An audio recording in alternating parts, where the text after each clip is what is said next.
찬송을 선택을 할 때 나 같은 죄인 살리심을 일단 찬송으로 선택을 했는데 영어 제목이 Amazing Grace예요. 그래서 그 앞에 Amazing이라는 단어에 주목하려고 사실은 그 찬송을 선택을 했고요. 오늘의 본문에 있어서도 영어에 그 옆에 제가 영어하고 한글이 같이 있으니까 거기 보게 되면은 이렇게 되어 있습니다. 28절에 When Jesus had finished saying these things, the crowds were amazed at his teaching. 이런 말이 있어요. 그래서 오늘 그 amazing 또는 amaze에 관한 얘기를 얘기하면서 성경 본문을 한번 시작해 보려고 의도적으로 배치를 그렇게 했어요. 목사가 이제 하는 일 중에 하나가 이런 거 다 섞어서 이렇게 배치를 하는 건데, 네, 오늘은 그렇게 시작을 한번 해봤습니다. 자, 예수님의 말씀이 이제 다 끝났습니다. 여러분들도 고생하셨습니다. 우리 한 몇 개월 같이 왔죠, 목사님, 그죠? 예수님의 산상수훈 복음 가지고. 이제 예수님의 말씀이 다 끝났어요. 예수님의 교훈을 또는 말씀을 들은 사람들이 예수님이 가르치시는 내용이라든가 또 예수님께서 말씀하시는 그런 어떤 태도라든가 그 모습 그리고 그 처음부터 마지막까지 말씀을 듣고 난 뒤에 충격에 빠집니다. 그래서 오늘 본문에는 amazed라는 표현을 씁니다. 사람들이 받은 충격을 사실은 amazed라고 해서 우리가 그냥 놀라운 일이구나 라고 생각을 하지만 원래 이제 조금 더 본문에 그 원래 쓰여졌던 언어에 가깝게 들어가서 그 의미를 조금 더 해석해 보게 되면 여기에서 amazed라는 말은 다른 곳에서 몇 번 반복해서 나옵니다. 마태복음 13장이라든가 마태복음 22장이라든가 기적을 행하시고 난 뒤에 티칭을 하시고 난 뒤에 깜짝 놀라는 그런 장면들이 있는데 다른 사람들과 도저히 같은 티칭이 아니다, 같은 말씀이 아니다라고 하면서 혼란에 빠지는 그런 장면들이 나와요. 그때 쓰는 단어와 동일한 단어가 쓰여지고 있어요. 이때 amaze라는 말은 와, 신기해서 놀랍다 이런 것이 아니고요. 벼락에 쾅 맞은 데서 혼비백산했다는 뜻에 더 가깝습니다. 네. 그러니까 그래서 오늘 설교 제목이 뭐냐면요, 벼락에 맞은 듯이라는 거예요. 벼락에 맞은 듯. 예수님의 말씀을 듣고 나니 너무너무 놀라서 머리를 띵 하고 맞았는데 놀랍기도 하고 흥분되기도 하고 감사하기도 한데 마냥 좋은 것만은 아닌 거예요. 예수님의 말씀을 듣고 난 뒤에 많은 사람들이 놀라서 혼비백산해서 이걸 어떻게 우리가 핸들을 해야 되나 라고 반응을 많이 보이거든요. 그때 동일하게 amazed라는 말을 쓰는데 그때 말은 좋다 나쁘다에 대한 감정에 대한 표현이 아니고요. 정말 꽝 때리는, 그래서 이걸 어떻게 해야 되나 라는 그런 뜻을 가지고 있습니다. 오늘의 설교 제목처럼 벼락에 맞아 넋이 나갈 정도로 놀라게 되는 거예요. 사실 그렇게 사람들이 놀랐을 경우에는 전제가 이런 거였어요. 사람들은 그 당시에 랍비들에 의해서 많은 그런 어떤 얘기를, 이런 얘기 저런 얘기를 많이 들었을 겁니다. 구약에 나오는 얘기들을 통해서 소위 말하는 토라를 통해서 전승대대로 내려오는 그런 얘기를 들었고 익숙해졌을 거예요. 구약을 토대로 해서 해석하고 또 그 해석을 듣는 일에 어쩌면 굉장히 익숙했던 사람들이 아마 예수님이 가르치던 청자들 중에 있었을 겁니다. 근데 예수님의 말씀이 그 사람들과 많이 달랐던 것 같아요. 그래서 거기에 모인 많은 사람들이 예수님이 전하는 모습에 그 복음에 감동하기도 하고 배우기도 하고 넋이 나갈 정도로 충격을 받기도 하는 그런 모양새가 오늘 산상수훈의 마지막 부분에 묘사가 되어 있는 겁니다. 이 심플한 단어로 산상수훈에 나오는 예수님의 그런 어떤 말씀을 그냥 쉽게 간결하게 그 예수님의 표현들을 정리하게 되면 여러 가지 표현들이 많겠지만 세 가지 정도로 생각을 해볼 수 있을 것 같아요. 예수님은 굉장히 직설적이셨어요. 뭐 이렇게 논리를 갖다 붙이고 설명하고 화려하게 얘기하기보다는 그냥 straightforward하게 말씀하셨어요. 그리고 예수님께서 말씀하실 때 보면 겁이 없으셨어요. 두려움 없이 그냥 겁이 없이 그렇게 때려버리시는 그런 말씀이셨고, 또 예수님은 우리 흔히 얘기하는 것처럼 슈가 코리드는 메시지가 아니었어요. 설탕 갈림을 하는 그런 메시지가 아니었던 거예요. 뭐 눈치 볼 사람도 없고 전하는 그대로 툭툭툭 전했던 그런 모습을 우리가 산상수훈을 통해서 보고 있습니다. 랍비가 겁이 나겠어요? 통치자가 겁이 나겠어요? 하나님의 나라를 그냥 과감하게 선포하셨던 예수님이었던 겁니다. 폭발력 있는 표현도 쓰시고 또 주제를 알기 쉽게 풀어서 말씀하시고, 그러나 사용하시는 상징이라든가 메타포라든가 이런 것들은 그 깊이가 한이 없을 정도로 깊기도 합니다. 늘 씹고 생각해서 계속 묻어나오게끔 하는 그런 말씀이었어요. 근데 제가 오늘 이 본문을 통해서 주목하고 싶은 것은 사실은 감동을 받았다, 놀랬다는 그 부분을 그래서 한 대목 더 나가고 싶어요. 문제가 이것이었던 겁니다. 수백 명, 수천 명, 그러니까 숫자를 가늠할 수는 없지만 그 많은 사람들이 넋이 나갈 정도의 감동을 받았던 사람들, 소위 우리식으로 얘기하면 은혜를 받았던 사람들이 예수님이 십자가에 달려 돌아가셨을 때에 얼마나 남아 있었을까요? 오늘 이 은혜를 받았던 충격과 그 놀라운 복음을 통해서 은혜를 받았던 사람 중에 얼마나 많은 사람들이 예수님께서 십자가에 달려 돌아가시는 그 순간에 옆에 있었을까요? 속된 말로, 인간적인 말로 의리를 지켰을까요? 여기는 많은 군중들이 아름다운 복음을 듣고 와 놀라고 기이하도다, 정말 흥분된다 라고 찬사를 한 몸에 받으셨을 예수님일 수도 있고 찬사를 보냈던 사람일 수도 있는데, 이 시기가 지나고 난 뒤에 맨 마지막 줌에 끝까지 남아있던 사람은 누가 있었을까요? 성경은 얘기를 안 하고 있어요.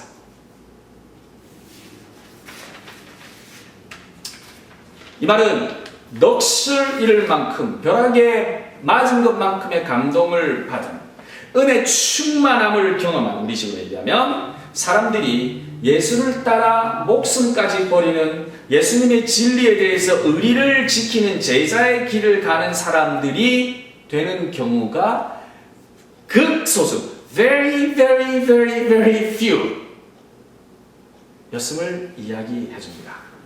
거꾸로 얘기하면요, 넋이 나가서 충격을 받을 만큼의 amazing한 그 복음을 받은 사람들, amazed 된 은혜를 받는 것과 예수님을 따라 제자가 되는 제자의 길 사이에는 큰 간격이 있다는 사실입니다. 오늘은 그 부분에 주목하려고 합니다.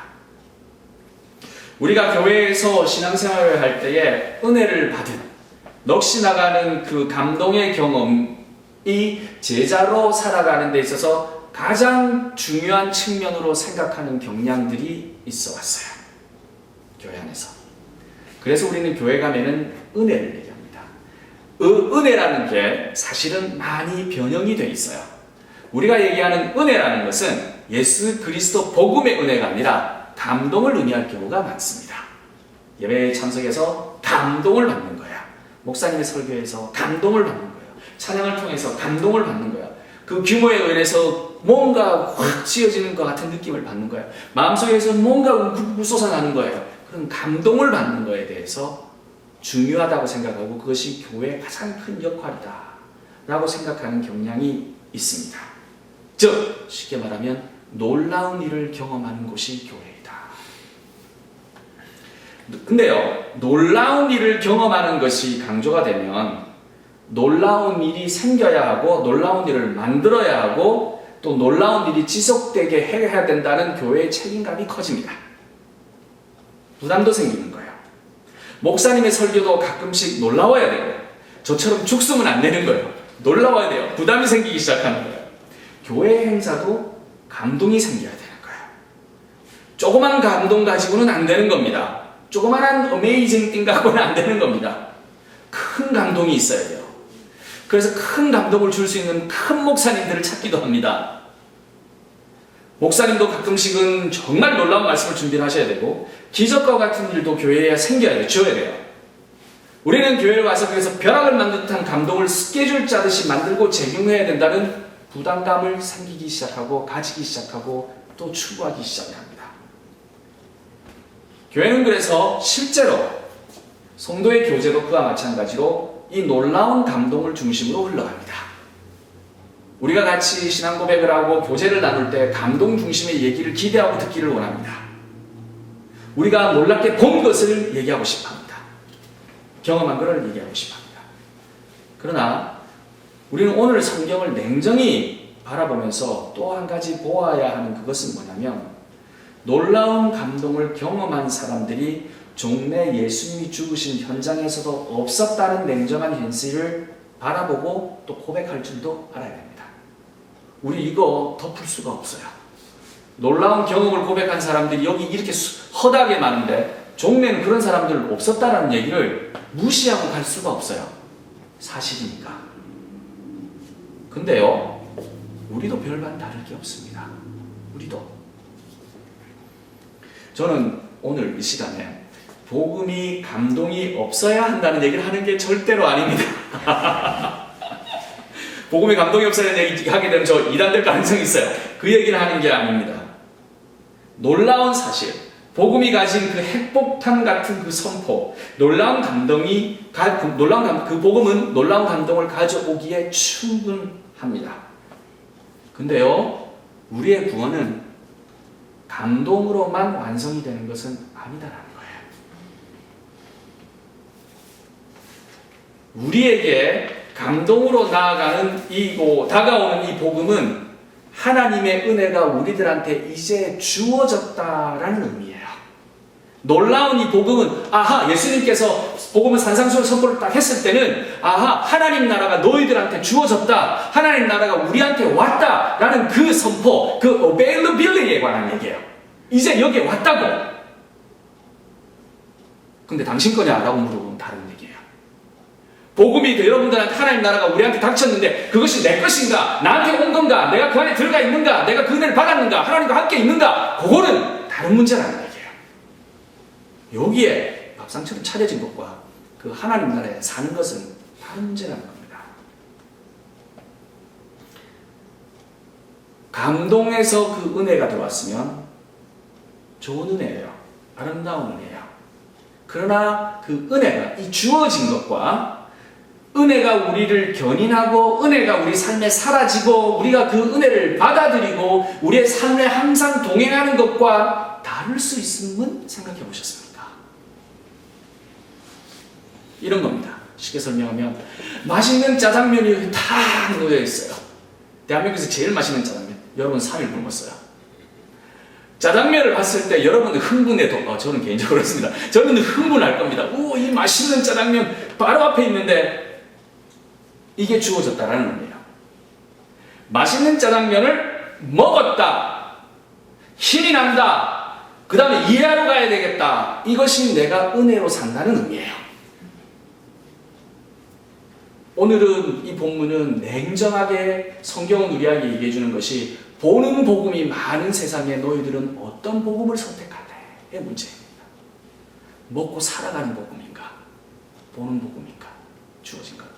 우리의 신앙은 그리고 오늘의 복음은 복음이 어베일러블하고 그 진수성찬이 눈앞에 차려진 그 순간을 의미하지만 그 복음은 사실은 잘 먹고 힘내서 끝까지 주님을 따라간 사람들이 별로 없었음을 냉정하게 보여줍니다. 그래서 우리는 선택을 해야 돼요.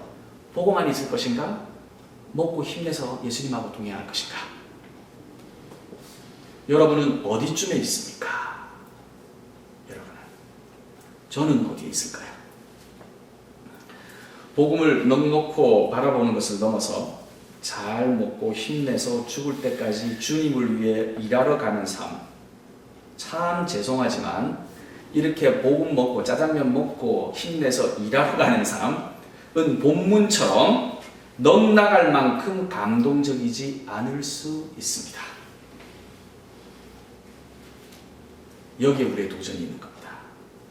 별로 감동적이지도 않고 오히려 꾸역꾸역 힘들고 짜장면 먹었으니까 하나님 밥값이라는 드실 수도 있겠지만 꾸역꾸역 힘들 수 있고 그리고 종래에는 십자가에 달리는 이 길에 우리가 참여할 수 있는가 말입니다. 예수님은 물론 이 길을 가셨어요. 별로 감동스럽지 않은 길을 가신 겁니다. 예수님한테 이것은 감동스러운 길이 아니고 우리들은 피하고 싶은 길일 수도 있을 거예요. 넋이 나갈 만큼 많은 감동을 기대하는 교인이나 또는 그것이 신앙생활의 은혜의 전부라 가리키는 교회나 그것을 프로그램화시켜서 주구장창 읊어대는 우리나 한 가지 놓치는 사실은 실제로 하나님의 은혜는 세상 속에서 별로 은혜스럽지 않을 수 있다는 사실을 간과하게 만드는 큰 오류를 범합니다.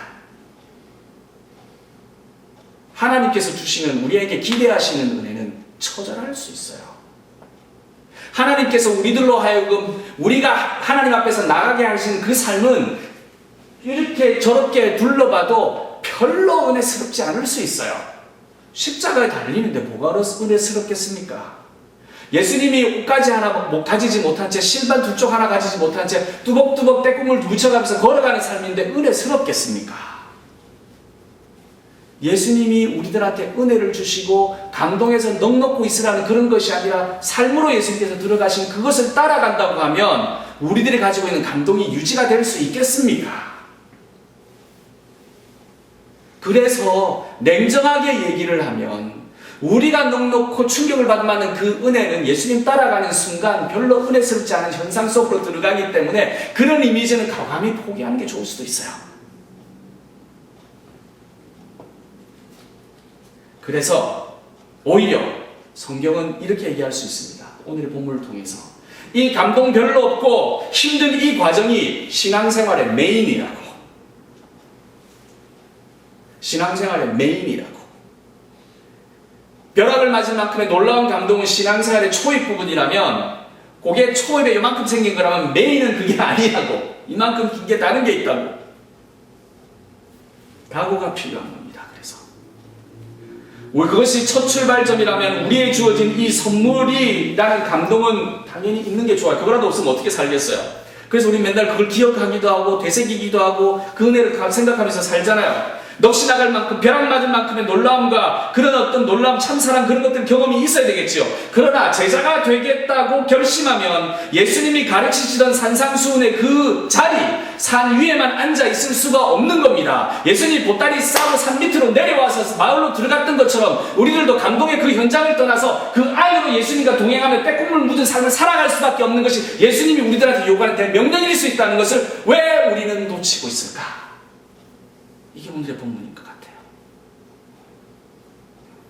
예수님이 그러하셨듯이 산꼭대기에서 자리를 툴툴 털고 일어나 산 밑으로 가난한 이들이 사는 마을에 변변한 옷 한 가지 없이 노잣돈도 없이 하나님의 나라 선포를 위해 피곤한 여정을 떠나셨던 예수님처럼 우리도 그 자리를 툭툭 털고 밑으로 내려와야 할 것 같은데 하실 수 있으시겠어요? 신앙생활하는 많은 사람들은 산으로 올라가려고 합니다. 산에 올라가는 것은 거기가 거룩한 곳이라는 생각이 있어요. 모세가 십계명을 받았습니다. 예수님이 기도하러 산으로 올라갑니다. sacred한 place라는 겁니다. 산 위에서 예수님께서 산상수훈을 가르쳤습니다. 분위기를 성경을 보다 보니까 분위기는 산 꼭대기에서 주로 산 높은 곳에서 좋은 일이 많이 생기는 것 같아요. 그러나 사실은 많이 다릅니다. 대부분의 예수님의 여정과 삶과 복음의 선포는 산 밑에서 이루어졌어요. 거기입니다. 우리가 이걸 기억했으면 좋겠습니다. 예수님을 만났던 곳이 우리가 만났던 곳이 산 꼭대기일 수 있지만 예수님과 동행하는 곳은 산 밑이다라는 사실을 기억했으면 좋겠습니다. 네. 여러분의 신앙의 여정도 예수님과 같이 하고 싶다면 산 위에서 내려와 여정을 시작하는 예수님과 함께 여기에서 낮은 곳에서 동행을 하셔야 되는 결단이 필요한 거지요. 미리 얘기할게요. 넋이 나갈 벼락 맞을 것 같은 감동이 없을 수도 있습니다. 오히려 감동보다는 피곤하고 은혜 없는 일들을 더 경험할 가능성도 많습니다. 성경은 이쁘게만 포장되어 있지 않아요. 이 행간에서 나오는 말씀을 통해서 들으면 우리는 각오를 해야 되는 거예요. 예수님이 내려왔으면 그 사람들이 그대로 거기 남아서 나름대로 거기서 자기들끼리 예배드리겠습니까? 흩어지라는 뜻이지요. 다 니네들 집으로 가라는 뜻 아니겠습니까? 예수님이 떠나실 때는 거기 막 남아서 찬송하고 예배드리고 그럴 수 없어요. 예수님도 안 계신데. 그러니까 우리는 곤고한 예수님의 뒤를 따라서 밑으로 내려가야 될 것 같아요. 배고플 수 있어요. 외로울 수 있어요. 그러나 힘들 수도 있어요. 오해받을 수 있어요. 근데 무엇이 가장 다를까요? 거기에 예수님이 있는 겁니다. 거기에. 어디에 계시겠습니까? 베드로가 한때 이랬습니다. 예수님이 산에서 기도 막 할 때 저기 뭐 선지자가 나타나고 막 이러니까 베드로가 이랬습니다. 여기에다 집 3개 지읍시다. 하나는 예수님을 위해서, 하나 또 2개는 선지자를 위해서 여기서 살고 싶습니다. 예수님이 정신없는 소리 하고 앉았네. 이러고 예수님은 밑으로 내려가시지 않습니까? 우리의 마음은 그거예요. 산 위에서 얼씨구 좋다, 평생 찬송만 부르고 살고 싶다. 찬송 부를 때 하나님이 없을 수도 있다는 생각 안 해보십니까? 찬송 부르면 다 하나님이 계실 것 같으세요? 사기꾼들이 찬송 부를 때 하나님 있을 것 같습니까? 없을 거예요. 그렇게 우리는 포장하고 오해하고 살 필요가 전혀 없다는 겁니다. 어디에 예수님이 계신지를 파악하고 그와 함께 동행하는 겁니다. 자리를 털고 일어나셔서 내려가시는 예수님의 뒷공문이라도 따라가서 진짜 예수님과 동행하는 삶의 여정을 살았으면 합니다. 저는요 이렇게 생각합니다. 예수님의 뒷공문이가 너무 낮고 재미가 없을 것 같아요. 변변한 감동도 없을 것 같아요. 감동보다는 짜증이 많이 날 것 같아요. 사람 살만 나겠나 싶습니다. 그러나 저는 거기에 붙으랍니다. 아멘. 여러분들도 저와 같이 예수님 그 뒷공문에 붙어서 같이 여정을 동행하는 생명나무 교회가 되기를 주님의 이름으로 축원합니다. 아멘.